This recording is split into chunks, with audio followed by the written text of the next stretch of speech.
دروستکەری سوپەر هیرۆیەکانی جیهانی مارڤڵ و بلیمەتەکەی هەمووان ستانلی لە تەمەنی 95 ساڵی کۆچی دوایی کرد. ئەو کەسەی کارکتەرەکانی بلاک پانثەر، سپایدەرمان، The X-Men، Iron Man، The Fantastic Four، The Incredible Hulk، Daredevil و ئانتمانی دروست کردووە لە بەرەبەیانی 12/11 2018 لە 95 ساڵیدا لە نەخۆشخانەیەکی لۆس ئانجلس کۆچی دوایی کرد.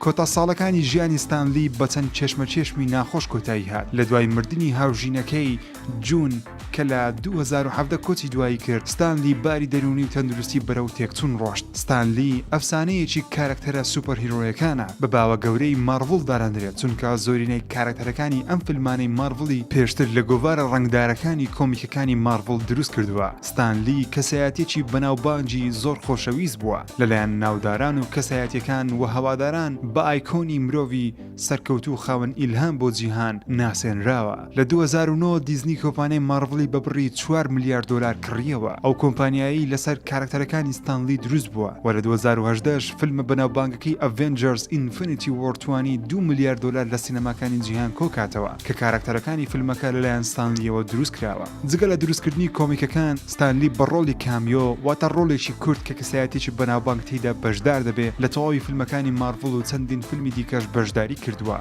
بە ڕۆڵێکی کورد بە قسەیەکی کۆمیدی و جوڵەیەکی کۆمیدی بەشداری لە زۆرینەی فیلمەکانی مارڤڵ کردووە. Yeah, crazy stupid fun. Give it up for chastity. Are you Tony's stank?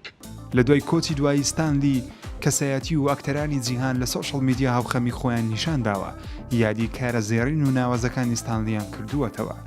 بۆب ئایگر بەڕێوەبەری جێبەجێکاری کۆمپانیای دیزنی دەنووسێ ستانلی وەکو ئەو کارکتەرانی دروستی کردو ناوازە بوو، سوپەر هیرۆیەکە بە شێوەی خۆی بۆ تەواوی هەوادارانی مارڤڵ لە تەواوی جیهان. ستان هێزی ئیلهام، تەرفێهیەت و پەیوەندیکردنی هەبوو، ئەندازەی خەیاڵکردنەکانی تەنیا لەلایەن دڵەکەیەوە ئەنجام دەدرا. بەڕێوەبەری گشتی ستودیۆکانی مارڤڵ کێڤن فایگی دەنووسێ هیچ کەسێک بەقەد ستانلی کاریگەریەکی گەورەی لەسەر پیشەکەی من و هەموو شتانەی لە ستودیۆکانی مارڤڵ دەیکەین نەبووە. ستان میراتێکی ناوازای لەسەر ژیانی هەمووان بەجێ دەهێڵێ. بیر و هزرمان لەگەڵ کچەکەی، خانەوادەکەی و ملیۆنان هەوادارەتی کە بۆتە هەتایە کاریگەر بوون بە بلیمەتی، کاریزما و دڵی ستانلی. کریس ئێڤانس کە ڕۆڵی کاپتن ئەمریکا دەجێڕێ لە تویتێک دەنووسێ هەرگیز ستانلیەکی دیکە دروست نابێتەوە، بۆ چەندین دەیە سەرکێشی، ڕزگاربوون، ئاسوودەیی، باوەڕ بەخۆبوون، ئیلهام، هێز، هاوڕێتی و خۆشی بۆ گەنج و پیر دابین دەکا. خۆشەویستی و میهرەبانی بۆ چەندین کەس هەبووە. هیو جاکمن پێشتر ڕۆڵی وۆڵڤرینی دەجێڕا لە تویتێک وێنەیەکی خۆی و ستانلی دەنووسێ بلیمەتێکی داهێنەرانەمان لەدەستدا.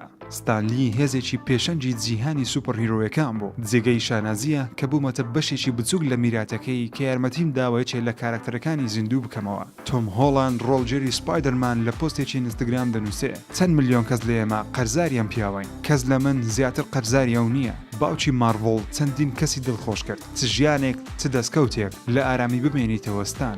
مارک هامڵ ڕۆڵجێری لوک سکایوۆکەری ستار وۆرز لە تویتێک دەنووسێ کۆمەکردنەکەی بۆ پۆپ کەڵچەر شۆڕژێرانەیە و ناکرێ پێرساو نەخرێ. بە زیادەوە بۆ هەمووان ئەو شتە بوو کە هیوات بۆی دەخواست. ئەم پیاوەم خۆش دەوێ و هەرگیز لە یادکردنەوەی ناوەستم. دەڵێن نابێ هەرگیز چاوت بە ئایدڵی منداڵیت کەوێ، بەڵام ئێوە هەڵان. هاشتاگ RIP Stan the Man.